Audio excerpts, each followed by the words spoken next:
또 우리 찬양 가운데 인도하시는 주님 앞에 먼저 영광의 박수 드리겠습니다. 네. 오늘 참 새로운 은혜 또 주셔서 또 감사했습니다. 우리 참 예. 네. 오늘은 제 제목 읽겠습니다. 제목은 절망의 숲에서 만난 하나님 그리고 인생의 셀라 하마누고. 자, 좀 길죠?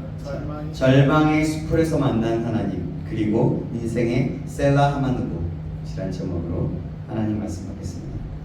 우리 자유 옆사람 인사 나누겠습니다. 잘 오셨습니다. 잘 오셨습니다.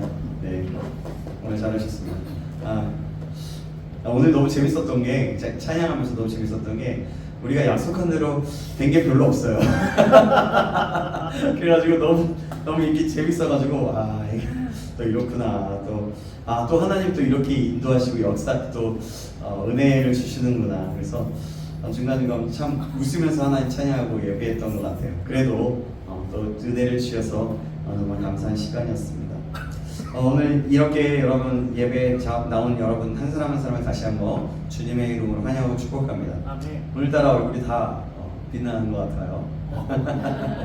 네, 월요병의 공포를 이겨내고 주말에 달콤한 피곤함도 뒤로한 채 여러분들이 하나님 앞에 예배하러 왔잖아요. 그 모습이 너무나도 귀하고 정말 이 시대의 진정한 하나님의 사람들 아닐까, 또 진정한 능력자 아닐까 생각이 듭니다.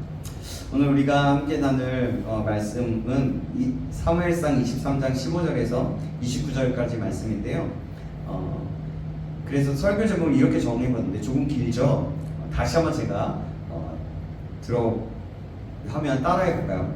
절망의 숲에서 만난 하나님 그리고 인생의 셀라 하마누고 예. 어렵죠? 인생의 셀라 하마누고. 여러분, 요새 여러분들의 삶 좀 어떠신가요? 편하신가요? 아니면 혹시 사방에 막혀있는 것 같은 그런 답답함을 느끼고 있는 사람들도 있을지도 모르겠네요. 또 어떤 사람은 또 뭐 여러 가지 회사 다니면서 또 뭘 배우면서 이렇게 지내면서요 참 많은 것들을 생각하고 있는 것 같고, 또 혹시 누가 뭐 취업 준비하는 사람 있나요? 혹시 그런 사람 없죠? 네. 취업 준비하면 여러분 어때요? 이력서 쓰거나 뭐 이러면 어때요? 자소서 쓰잖아요. 소설. 그쵸. 소설 내가 쓰는 거 왠지 소설 같고, 그죠? 가끔은 이제 설교 탈락 문자다 보면 귀에 뛰어난 영향에도 불구하고 점점점이라고 이번엔 하지 못하게 되었어. 뭐 이런 얘기 뭐 문자로 오기도 하고요. 그렇죠? 또 어떤 사람은 진짜 그럴 거예요. 요즘에는 그런 것 같지 않은데, 요즘에는 그런가 모르겠어요. 상사가 한마디에서 상상 한마디 하는 거예요. 그리고 얘기하면서 야, 너 이 모양으로 그렇게 못해? 뭐 이런 얘기 하면서 영혼 완전 탈탈 털리고 막 이런 것들이 있는 경우들도 있을 것 같아요. 근데 뭐 지금은 안 그럴 것 같은데요. 또 아니면 이런 사람도 있겠죠. 연애는 대체 누가 하는 건가? 내 연인은 혹시 태어난 거 맞나? 뭐 이런 생각. 그래서 외로움에 몸부림치는 사람도 있을 법합니다. 아니라고 하면 어쩔 수 없고 네, 그럴 것 같아요. 오늘 본문에 나오는 다윗의 상황을 보면요, 여러분이 느끼는 그 답답함과 비할 바가 못 될 정도로 정말 그냥 지금 예를 들어서 여러분들에게 설명하고 여러분들의 삶이 아니었을지라도 여러분들의 삶과 공감이 가는 삶일지라도 그 상황 그 상황들보다도 더 극심할 정도로 생존 위기에 몰려있는 다윗의 상태입니다. 지금 다윗은 어디에 있을까요? 어디에요? 셀라 하마는 곳은 이따가 얘기해 줄게요. 십광야 숲에 있습니다. 십광야는 유다 지파의 그 땅인 헤브론의 그 남쪽에 있는 메마르고 거친 황무지 같은 곳이에요. 다윗은 이 거친 들판과 풀 한 폭이 겨우 자라는 그 풀 속에 숨어 있었어요. 그런데 다윗이 지금 누구한테 쫓기고 있죠? 사울. 그렇죠, 맞습니다.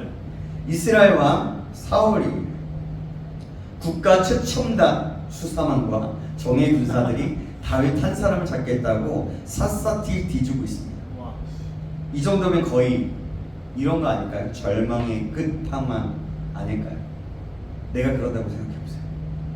지금 우리나라에서 지금 현재 우리나라에 CCTV가 있잖아요. 그래서 정말 금방 잡히잖아요.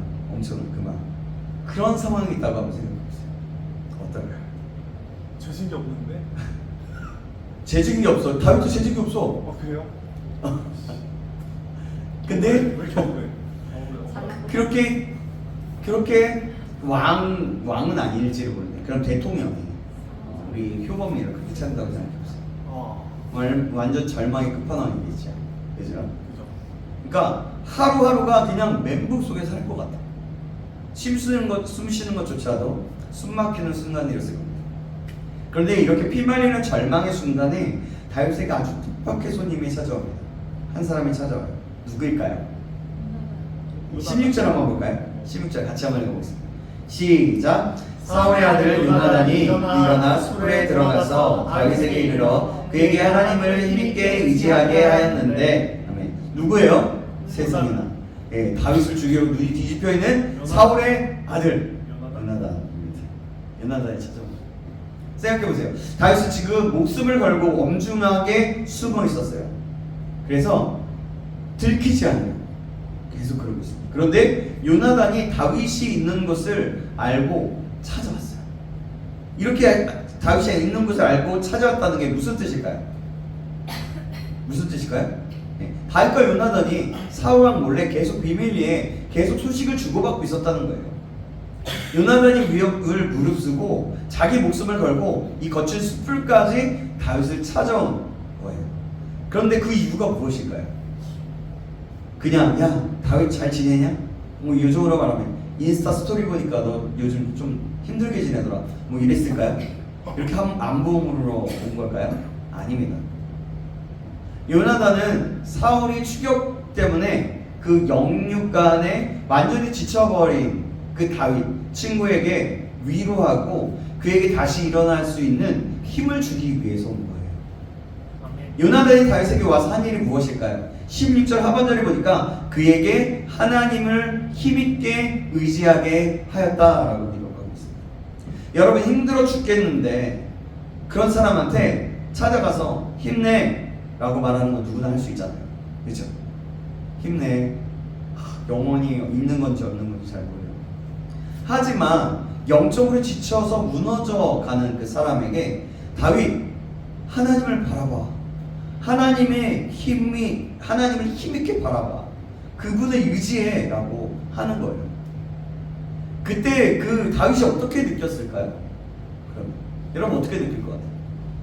일단은 얘가 왕의 아들이 사울의 아들이니까 나를 잡으러 온 왕의 아들이니까 좀 의심을 일단 해보고.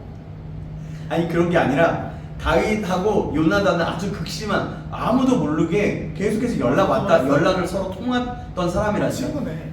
친구라니까 지금. 나도 친구네. 그래요. 네. 친구예요.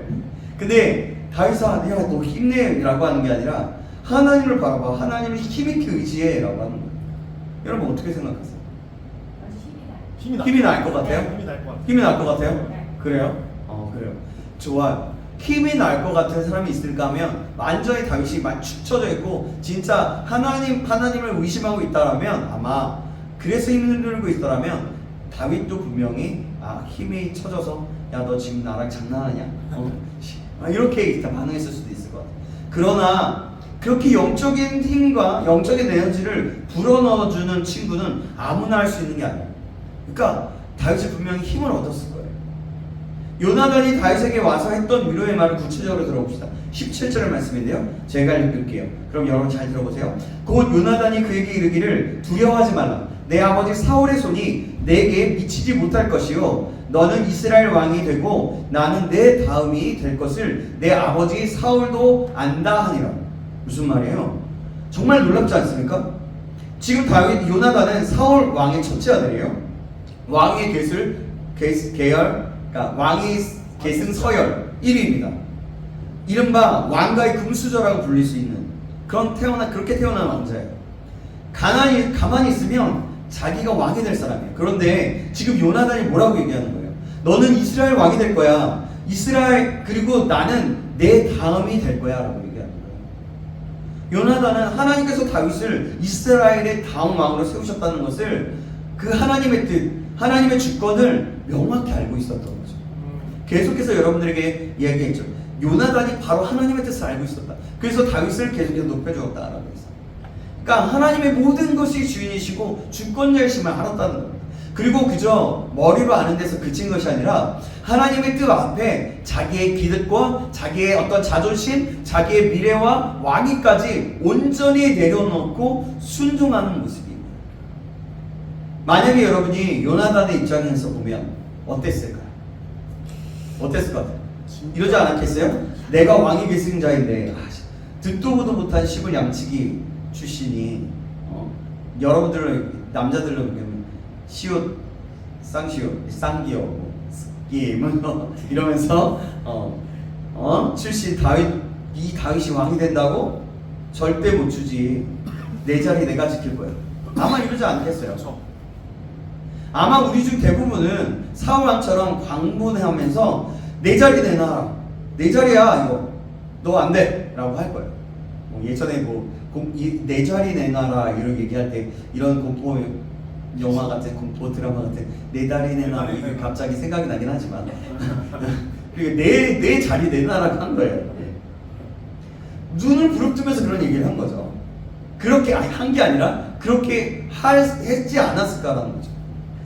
요새 사회를 보면, 여러분 요즘의 사회를 보면 아파트 평수 조금 넓히겠다고, 직장에서 승진 한번 먼저 하겠다고, 혹은 또 대학교를 과제를 한다면 어떠한 프로젝트나 회사에서도 그런 특별한 과제나 프로젝트를 하면 내 이름 하나 빠졌다고 서로 비난하고 싸우는 게 세상의 모습이에요.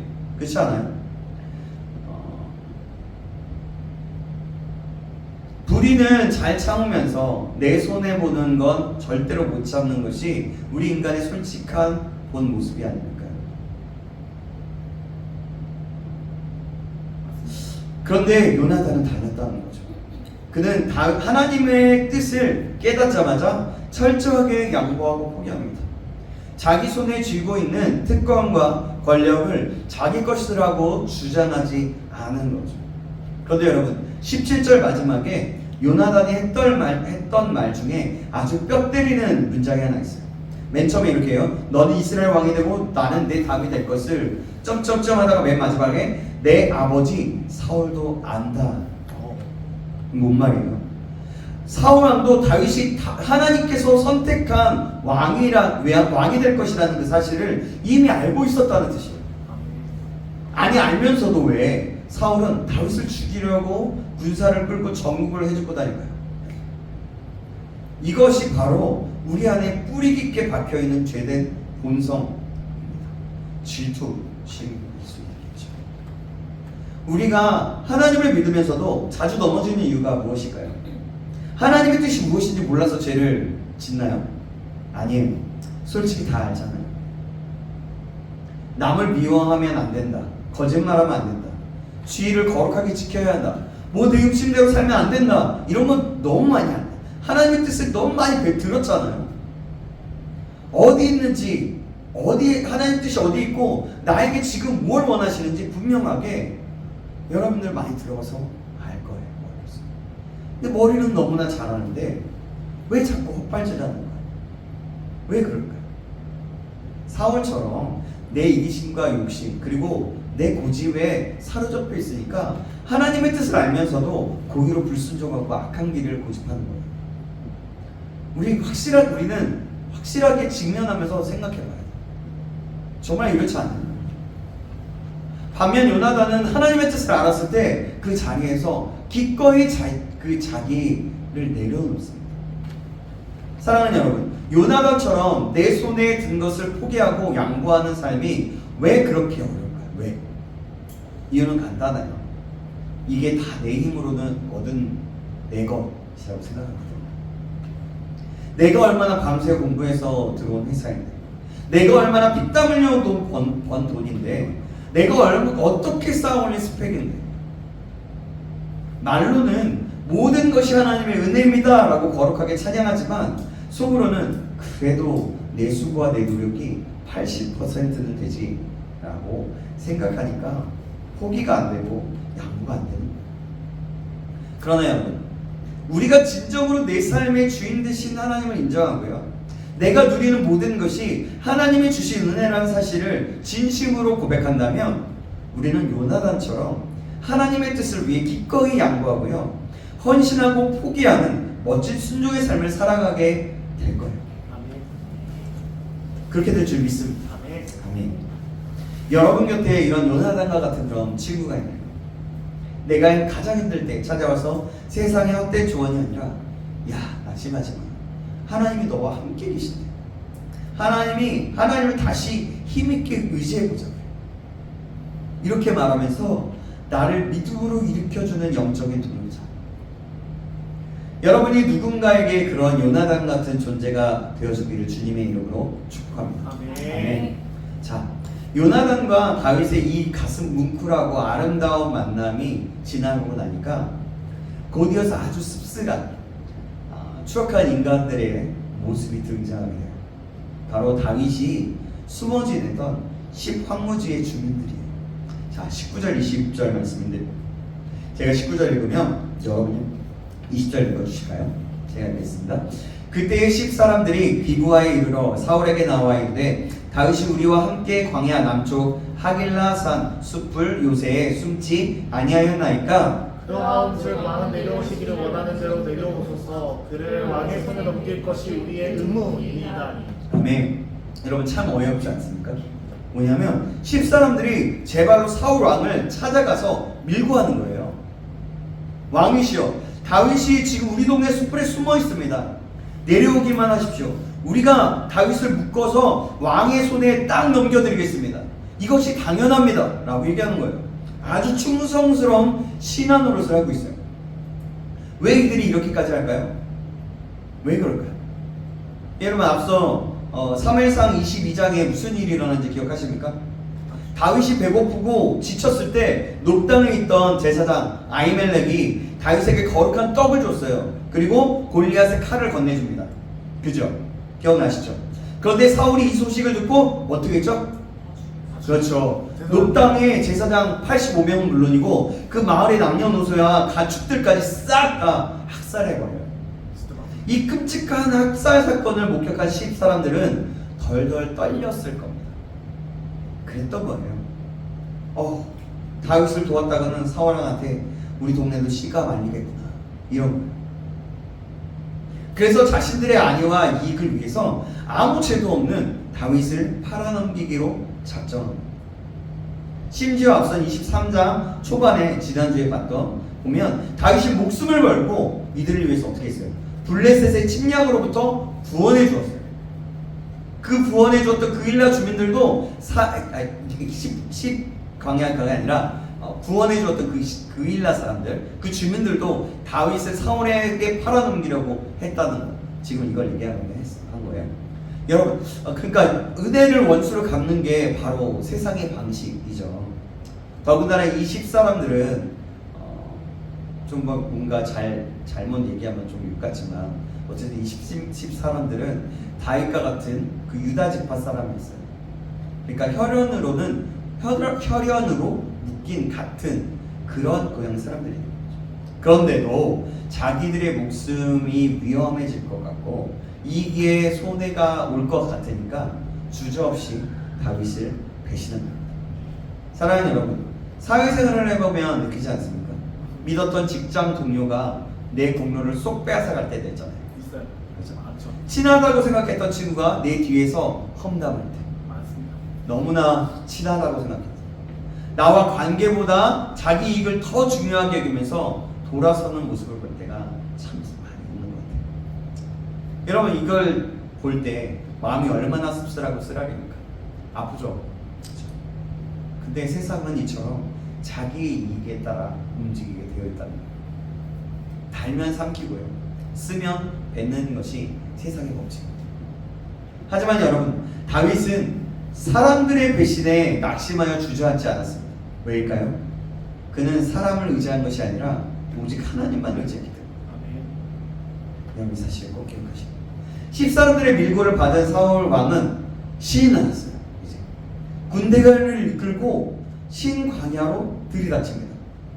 다윗이 황급히 더 남쪽에 있는 마온 황무지로 피신을 하거든요. 사울과 그의 군대는 마온 황무지까지 다윗을 샅샅이 쫓아옵니다. 자, 26절 한번 보실까요? 이 장면을 머릿속으로 그림을 그리면서 읽어보면 정말 손에 땀을 쥐게 하는 모습이에요. 드라마를 보거나 영화를 보거나 하는 장면이라고 생각하면 보세요. 자, 한번 제가 읽어드릴게요. 잘 들어보세요. 사울이 산 이쪽에 가매 다윗이 그의 사람들은 산 저쪽으로 가며 다윗이 사울을 두려워하여 급히 피하려 하였으나 이는 사울과 그 사람들이 다윗과 그 사람들을 에워싸고 잡으려 함이었더라. 여러분 지금 상황이 어떤 상황이에요? 산 하나를 사이에 두고 산 이쪽에는 사울과 그의 군대가 가고 있고요. 산 저쪽에는 다윗과 그 일행이 급하게 도망치고 있는 거예요. 산 하나로. 사울이 오른쪽으로 돌면 다윗은 왼쪽으로 튀고 있는 거예요. 영화의 한 장면 같잖아요. 숨소리조차 낼 수 없는 그런 긴박한 상황이 있다는 거죠. 그런데 사울의 군대는 그 수천 명의 정예 병력이고 다윗의 이름은 몇 명이었어요? 겨우 몇백 명에 불과했어요. 400명에서 600명 정도 가능했죠. 그러니까 사울의 군대가 산 전체를 겹겹이 에워싸기 시작했어요. 포위망이 점점 좁혀져 들어가게 됩니다. 이제 다윗은 완벽하게 도관에 든 쥐꼴이 됐던 거예요. 더 이상 도망갈 것도 없습니다. 포위망이 좁혀져서 잡히는 것이 이제 몇 분, 아니 몇 초 남지 않은 시간 문제였던 거예요. 인간은 눈으로 볼 때 다윗의 인생이 이제 여기서 끝난 것처럼 보입니다. 아, 하나님 이제 정말 끝입니까? 숨어 다닐 만큼 숨었고 견딜 만큼 견뎠는데 여기서 이렇게 사울의 칼에 험하게 죽는 것입니까? 다윗의 마음속에 얼마나 깊은 두려움과 절망이 밀렸어요. 그런데 여러분, 우리가 지금 영화 같은 장면을 보고 있잖아요. 영화나 드라마를 보면 꼭 위기의 순간에 반전이 일어나지 않습니까? 주인공은 절대로 이렇게 험하게 죽지 않아요. 지금 다윗이 그래요. 자, 다윗의 인생에서는 드라마의 연출자이신 하나님께서 여기서 엄청난 반전의 카드를 꺼내주십니다. 자, 27절 한번 볼까요? 27절 같이 한번 해볼게요. 27절 시작. 전령이 사울에게 와서 이르되 급히 오소서 블레셋 사람들이 땅을 침노하나이다. 아멘. 할렐루야. 여러분 할렐루야 아니에요? 그러니까 다윗의 입장에서 보면 할렐루야예요. 다윗이 잡히기 직전, 그냥 말하자면 몇 초만 더 지나면 포위망에 뚫려 칼에 맞아서 죽을 그런 바로 일촉즉발의 순간이었어요. 사울에게 전령 한 명이 근데 숨이 헐떡거리면서 찾아오는 거예요. 임금님 큰일 났습니다. 지금 블레셋 군대가 그 대군이 우리나라 국경을 넘어서 땅을 짓밟고 있습니다 라고 하는 거예요. 지금 당장 군대를 돌리지 않으면 나라가 망합니다 라고 얘기하는 거죠. 여러분 이게 웬일이에요? 하필이면 왜 그 순간? 바로 블레셋이 침공했을까요? 블레셋 왕이 다윗을 불쌍히 여기서 사정을 봐준 걸까요? 아니, 사울의 정보망이 허술해서 우연히 타이밍이 맞은 걸까요? 그것도 아닙니다. 이것은 결코 어쩌다 생긴 운이나 우연이 아니에요. 우주 만물을 통치하시고 역사를 주관하시는 그 하나님 아버지께서 다윗을 구원하시기 위해 블레셋이라는 나라까지 움직이신 하나님의 기가 막힌 타이밍인 거죠. 아멘. 여러분 이 타이밍인 줄 믿습니다. 아멘. 사울은 이 말을 듣고 이를 다물었어요. 다윗 다 잡았네. 눈앞에 다윗이 있는데 라고 생각했을 거예요. 하지만 나라가 넘어가게 생겼으니 별 수 있겠습니까? 사울은 어쩔 수 없이 다윗을 향한 포위를 풀고 군대를 돌려서 블레셋을 막으러 떠납니다. 그래서 사람들은요, 사울과 다윗이 극적으로 갈라서게 된 그 바위의 이름을 뭐라고 불렀느냐? 28절에 보니까 셀라하마 누곤이라고 불렀습니다. 셀라하마 누곤. 아까 제목에 넣었죠? 히어로 영화 제목 같기도 하고 이름이 좀 어렵죠. 근데 이거 뭐냐면 이름의 뜻이 뭐냐면 셀라는 히브리어 원어로 보면 바위라는 뜻입니다. 그리고 하마누곳은 히브리어 그 원어로 보면 하마흐레코트에서 그런 단어에서 온 말인데 어떤 말이냐면 분리되다, 헤어지다, 나누어지다라는 뜻이에요.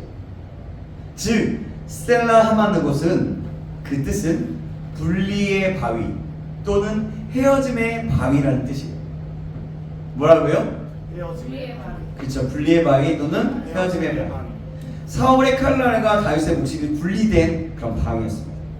나를 맞아 죽이려고 그 지독한 위기와 절망이 비로소 끊어지고 헤어지게 된 그런 은혜의 장소가 바로 셀라 하마누곳이라는 곳이에요. 아멘.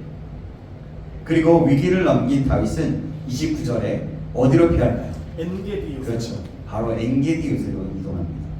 저희가 전에 사무엘상 24장 말씀을 먼저 들었잖아요. 한번 들었거든요. 그래서 사울의 옷자락 사건이 있었던, 옷자락을 잘랐던 그 사건이 엔게디에 있었죠. 근데 엔게디는요 염소의 샘이라는 뜻을 가진 거예요. 거친 광야 한복판에 솟아나는 시원하고 풍성한 오아시스 샘물 같은 곳이죠. 그러니까 들염소들이 마음껏 뛰놀면서 목을 축이는 그런 평안의 장소였어요. 죽음의 위기였던 마흔 황무지에서 이제는 하나님은 다윗을 생명의 샘이 솟는 엔게디 요새로 인도해 주신 것입니다. 아멘. 사랑하는 여러분, 오늘 사무엘상 23장의 말씀이 오늘을 살아가는 저와 여러분들에게 어떤 메시지를 던져줄까요? 이제는 말씀을 맺으려고 하는데요. 어떤 메시지를 줄까요? 그게 뭐냐면 첫 번째로 하나님의 뜻을 따라 내 기득권을 내려놓는 순종의 결단을 내리라는 겁니다. 아멘. 사울처럼 하나님의 뜻을 알면서도 내 욕심과 이기심 때문에 불순종의 길을 고집하는 삶을 살지 마십시오. 요나단처럼 오늘 모든 것이 하나님의 은혜임을 고백하면서 하나님이 원하시는 일이라면 내 권리도, 내 자신도, 내 시간도, 내 물질도, 내 고집도 기꺼이 내려놓고 하나님께 순종하는 저와 여러분 되시길 주님의 이름으로 축원합니다. 아멘. 여러분 혹시 지금 내 손에 꼭 쥐고 놓지 못하는 내 욕심의 바위와 같은 것이 있지 놓지 않습니까? 하나님 다 좋은데요, 이것만큼은 건드리지 마세요.